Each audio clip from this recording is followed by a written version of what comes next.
Welcome to your favorite podcast where we talk about entrepreneurship and also invite many entrepreneurs to share their experiences with us right here on Pivot Point. So this particular one, we are pivoting to Francisca.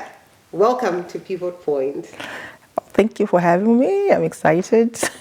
So I just want us to have a conversation and I want to find out from you. A lot of the times when we are talking about entrepreneurship, it's mostly men. What gave you that edge to just get into that space and become an entrepreneur? Life happened. That's more like what happened. It's at one point I was looking for products for my son who had chronic eczema and I couldn't find them. And then it hit me like, if I'm in this situation, how many mothers are in this situation? Why not just get for my son, but also get for everybody's son? That's how the business was born, really.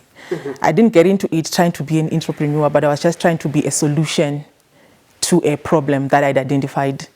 And that's it. That's how it was birthed. Oh, nice. So they always say necessity is the mother of invention. Let's get into the crux of setting up the business. Normally, you hear people saying, "Unofanonge strategic plan, unofanonge win this, unofanonge that." How did you start? What is the genesis of your story into it? I've heard so many stories that people say you have to have a plan, you have to have a business plan, you have to have the projections, you have to have the stocks and everything in order, all the ducks in a row. But to be quite honest, for me, everything came as I was going, which actually what I actually encourage people. Could it start? You figure it out as you go. I figured out my business plan. I've re-strategized so many times. I'm still trying to put my ducks in a row, but as I'm going, So you don't have to have a strategy and a plan as you start. All you need to have is an idea and you start moving. Yes, there are some people or instances where I've met people where they have everything, they're all put together. Fair and fine. But then there's some of us who have figured things out as we go. And there's the beauty of that. It's called enjoying the process, if I'm not mistaken. Like enjoy the process of becoming, not just becoming. So the process, you've got so many lessons. I never call them problems, I call them lessons. You've got so many problems that you face. You got so many issues that you face, and everything makes you a better person. Now you know, you've learned the hard way, how to underprice yourself. What's the disadvantage of not marketing your products? What's the disadvantage of not engaging with customers? You learn from the hard way because you are literally living it each and every day. So no one is telling you this is like the best college you can ever put yourself through. The best college you can ever put yourself through. And one of the things that I love is you said it's the beauty of trusting the process. Exactly. Now you ventured into an industry that is projected to grow to billions in the next coming years, which is the beauty and cosmetic industry. Exactly. Self-taught, or did you go to school, or what's? I eventually went to school for it, and I'm actually still in school for it. But at first, what came first, like I said in the beginning, was the idea that this is what I want to do. I'm like, I want to supply solutions to people with a specific problem with their skin. And I started doing that. And then I started studying towards it. There was a time I was in the UK. I started a program on cosmetology and the basics of skincare, so that I get the gist of what I'm doing. But it was like feeding information to something that I've already been working in. Like, okay, so that's the terminology. Oh, this is what it makes sense. Right now, I'm actually studying, doing spa business management with Elite School of Beauty. It's me trying to be relevant, just to put to validate what I've always been doing and just to put the terms to it. But otherwise, what came about first was me going forward, and now the knowledge or the validation is coming after. Yeah. So before you got into the cosmetics manufacturing industry, what were you into?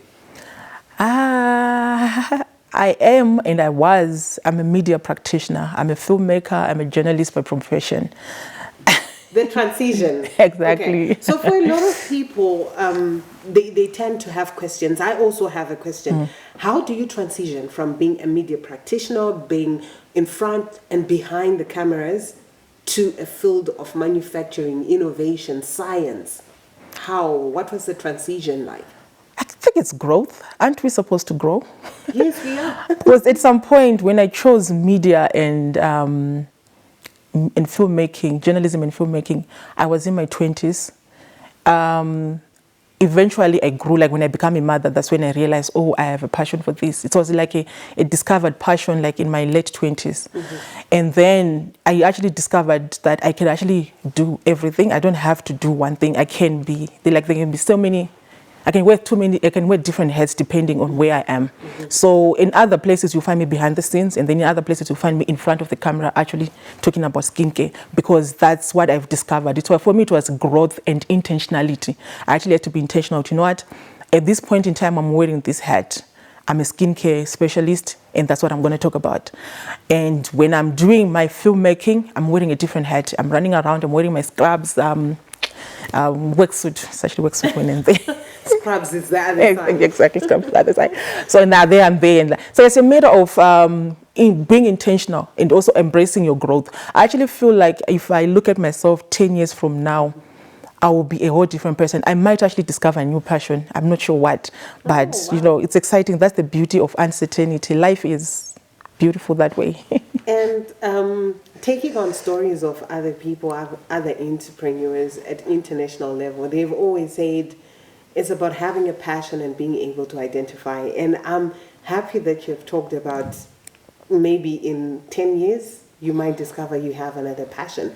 How do you manage to work all these passions in their different streams, but maintain your balance? As a media consultant, practitioner, as a skincare specialist, how do you balance these different streams? Can I be quite honest? Yes. I don't. I don't. Oh my God. You struggle. Half the time, I think there's at least one day in a week where you are like, you know what, this is not worth it. But then again, you look at how far you've come, and then you look at how far you're going, and then you're like, you know what, I think I have one more fight. Let me go. So if I'm going to talk to someone, I don't want to make it look like I've got it all together. No, I don't. It's a matter of putting yourself, surround yourself with mentors, with people who are supportive of you. Put yourself in a place where when you do fall down, because fall down you will, you are able to get back up again. If you look at my wall in the house, there's so many affirmations, I'm always having conversations with myself. And also what has worked as well, I started going to the gym. At first I went to the gym to lose weight, and then I discovered it's for my own mental health, because I need an outlet. Entrepreneurship is hard. It will literally kill you. So I need somewhere where I express all that stress and all that anger, and for me it's the gym. So I don't know, whatever for you that works, if it's yoga, if it's walking, if it's running, if it's reading, but there has to be something where it's just about you. Like gym for me, every morning, it's about me, that's where I recharge, because my battery will be empty, and I recharge at the gym, and I'm like, I can go on again. But also I have a mentor. I'm in mentorship programs where I'm being mentored, I'm asking questions. So I think you have to be intentional about it, because if you don't set up yourself for the time that you fall, you will not get back up. You have to plan it. It's interesting you mention the mental health balance. And especially for entrepreneurs. I also tried my own thing, and there was a lot of pressure. But now that you're sharing that entrepreneurs actually need an outlet, I'm beginning to understand that was the missing link, where people don't have enough conversations around entrepreneurship and mental health. We've seen people who have tried to set up businesses, they collapse before they hit the 5-year mark, and someone is distressed and they can't find themselves. But thank you so much for pointing that particular point out. Now, I want us to go deeper into the issues around being prepared for the reality of a failure. When, as an entrepreneur, when you started, did you actually think that you're going to fail because you've got the people skills? You basically have a network. What was it like? Did you have that mindset? At what point did you start thinking around, if this fails, I need to have a plan? I think it's a matter of figuring, like I keep saying, you have to figure it out along the way. I think there was a year in my 7-year journey. There was a year where I actually literally just like stopped. I was like, I can't take it anymore. This is too much. My children are still very young. Let me just focus on them. But then again, that passion will keep knocking. Like, okay, so are you going to ignore us? So yeah. You talked about the balance and ensuring that you need to prepare for a failure. And along these lines, when you started, did you actually think that you would fail at any point? Yeah. It's a yes and no. I would also say yes, as in I was so excited, because I thought I was providing a solution. You're so excited, but then again, you hit a ceiling, and then you realize, wow, this is not as easy as I thought. What's the most difficult part? The most difficult being an entrepreneur is it's everything. Because the biggest one, I think, is the finances. Okay. I discovered, now I know that you don't need capital to start a business. I thought I needed capital. Now it feels as if all the other previous guests I've also had have talked about, you don't need capital. No, you don't. What is it that you discover that people need to actually start? No, you just need your idea. Everything you need is, you already have it actually. Like just you. Your biggest distraction is yourself. Because you sit down and then you think, like I'm telling you, my son needs this product. Let me also sell it, not just for my family, but let me make it for everyone else. And then another thought comes and says, so my customers, where are the customers going to come from? There's always that negative thing that always says, do you even have the energy to do it? Do you even have the money? What will people say? And then, but it's a matter of you actually saying, you know what, I don't care, I'm just going to do it. Let me try. So for me, because my personality is, I'm always the kind of person that will say, I'm going to see for myself. So when I went, it's not like I knew I was going to fail. I wanted to see for myself. I was like, let me try. Because getting these products that are so great for my son's skin can't be this hard to get. Let me try and supply them. And then when I was in the industry, I realized, now I realize why these products are scarce. Because they are very difficult to source and bring into our country for several other reasons. And then that's when I was like, you know what? So now I need to find I need to find a solution to this problem. So it's like, it's a constant stage of getting a problem and finding a solution. So there is continuous learning. It's continuous learning. Oh, you learn. Do you learn? If you want to discover yourself and your strengths and your weaknesses, become an entrepreneur. You think you know yourself until you become an entrepreneur. You're like, nope, I'm not a patient person. I'm not a patient person. I really have to learn to be a patient person, because now you have to talk to someone who has no idea what you're selling, and you have to start from the beginning. But now if you give me the task now, I'll be happy to. I can start from the beginning and I'll be patient, asking all the questions, answering all the questions. But it took a lot of, I keep saying this, intentionality, like, you know what, I'm going to do this. This is not, at some point I had to sit and get out of myself, and what you call an out-of-body experience. Like, you look at what you're doing and then you're like looking at it from like someone else. So I was looking at that girl. I'm like, that girl looks like she knows what she's doing. That girl looks like she's going somewhere. Then I was like, I want to be that girl. That's when I stepped back into myself, and then I was like, I have to be more intentional, because now I realize there's a lot of people actually relying on me to supply these products for them. They're actually relying, because like I said, it was a solution to a problem that people had with their skin. So now I just can't wake up and say, no, it's not about me anymore. It's about all these people that now rely on me. And it's about my children, because now I'm teaching my children that you can't quit midway. So if they see me quitting, what's my message? So I have to see it through. So now a lot is at stake. So you have also implanted a seed of entrepreneurship in your children. I hope I have. That's my prayer, really. Because, they come with me wherever I am selling. I try to bring them, because what I want to show them is that you are not in a box. You can do so much. There's so much to yourself that you can do. You can be a tennis player, but you can also still be a dancer. Like, there's so much to life that you can do. That's really what I'm trying to teach them. I hope I succeed. Now, we're coming back to one element you pointed out. How critical is marketing and branding in the journey of being an entrepreneur? This is how critical. I was about to name a brand, and then I realized I can't do that. Oh, you can describe it without naming it. There's such a drink that everybody knows, that people like. Oh, yes. It's not very particularly healthy, but it's well marketed. I've come to realize, I think there's another, even a comedian, with so marketed and so well packaged. But if you listen to them, you'll be like, So I think that's important. And strange enough, I learned that later on in the journey, because I thought with the product would sell itself. It's a solution to a problem. It's obvious. But then I've come to discover that no, you need to go out there and market.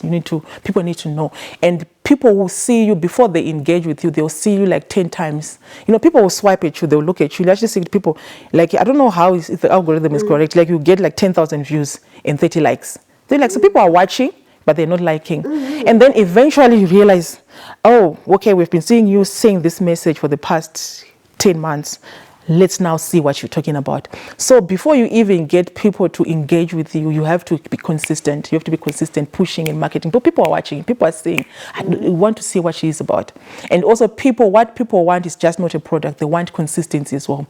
Because if you start supplying them with a solution to a problem, they want to know 6 months down the line, I'm going to come to you and you're going to supply me the same product that was great in the beginning. So you need to be consistent. So you can't be... Because once you disappear, you've lost the trust of people. You now have to be. So you have to keep marketing yourself. You have to keep showing, this is what I'm talking about. Like, I don't know how many times I've told my people, this is what I do, this is what I do, until someone actually goes, oh, this is what you're doing. But yeah, marketing is so important. I think, if anything, your product might not be great, but the marketing should be greater than the product. Okay. But it will be an advantage to have a greater product as well. Like, unlike some of the products that I see, so marketed, but the product itself or the service itself, you're like, wow. What's happening? What's happening? Okay, so we get to an interesting one, the competition part. Okay. How do you stand firm, make sure that you are also pulling your weight, compared to some of the industry heavyweights that have been there for years? How have you been handling the competition? Well, this is, I always say, the cake is big enough. Everyone is a slice. I'm not threatened. I like it when there's competition because it means it's profitable. It means it's working. So I actually like it when there's more competition in my industry. But I know I have my niche, me and the next person might be doing skincare, but our focus and our plan for it or our goal are totally different. I could be doing so much. There's so much skincare. Like right now, there's bleaching, skin lightening. There's anti-aging. There's so much. Exactly. There's so much to skincare that we can look at. My focus really is about sensitive skin. That's me. That's my niche. So the next person, actually, I've come to a place where I'm so established in my niche that the next person actually recommends me. Like, you know what? I do this. But I'm recommending this person to come to you because this is your area of expertise. So it's a matter of you standing your ground and saying, this is what I'm doing and being consistent with it. Like, this is what I'm focusing on. As much as I'm tempted to tap into other things that might seem in quotes more profitable, I'll stay in my lane. My lane is this. I'm into organic, natural skincare for sensitive skin. That's it. Now, we have talked about competition, the growth element. What is your projection? Are you just targeting the Zimbabwean market, or have you gone regional or international? I have gone regional. I supply UK, South Africa, Zambia, Botswana. What has it been like, that particular journey where, as an entrepreneur, you're now growing into the region, into the international community? It's surreal. It's like, oh, wow. And what has been your strategy? What's the working strategy? The working strategy for me is I keep reiterating, it's consistency. Like, when you're consistent, people will tell each other. Like right now, I get a lot of references. Like I had someone saw this product and then you actually talked about your sister. I talked about my cousin. Exactly. And yeah. So when your product works and you're consistent, the rest is kind of like, people are just telling each other. Of course, as much as I want new customers, I also want them to retain the ones that I have already, and I want them to tell 10 other people. That's really the strategy. Like if I talk to you and I convince you and I cure a solution, I give you a solution to a problem, you're going to tell 10 other people. Those 10 other people are going to tell 10 other people, and that's it. So I just need to convince one person. The one person will convince the rest. Because people, with skincare, it's easy because it's results. People want to see what it looks like, the results. So when people see the results... And they have been seeing the results. Exactly. So when people see the result, they'll ask each other questions like, oh, so what have you been doing? Because, you've been struggling with this and now you look better. And they tell the next person tells the next person. That's my strategy. Tell one person tells 10 people tells 10 other people. Before you know it, I'm getting a call from Nigeria and saying, oh, I heard you supply shea butter. Then I'm like, shea butter comes from your country, but it's fine. And this is the beauty of it, where you take a raw product from one country, you bring it to your own country, you add value to it, and you're giving them back something that is finished on the market. Yeah. And as we're concluding this, what would be your advice to an entrepreneur who is starting out on their journey and they're wondering, where do I start off? How do I do it? Is it about the networks? Is it about the money? What's your advice to them? Just start. Stop overthinking it, because overthinking things, you think yourself out of something. The journey, the beauty part is in the journey of becoming. I don't think it's really about the actual goal, but the journey. What's going to happen as you try is what you will appreciate, because the people you will meet, oh my God, I'm so grateful for the people I've met in this journey, both big and small, babies and old people. You meet so many beautiful people. You get to interact with people in so many levels, because you see people in their most vulnerable state, and it's so beautiful. So you just start. That's what I would tell the next person. But you just start and you figure things out. You don't have to figure it out before you start. If you have figured it out, thank God for you. But if you don't, just start. Definitely, it's quite interesting. Consistency is one of the key the key basis of making sure that as an entrepreneur you thrive. But if you have an idea, all you need to do is just start, pivot, and have.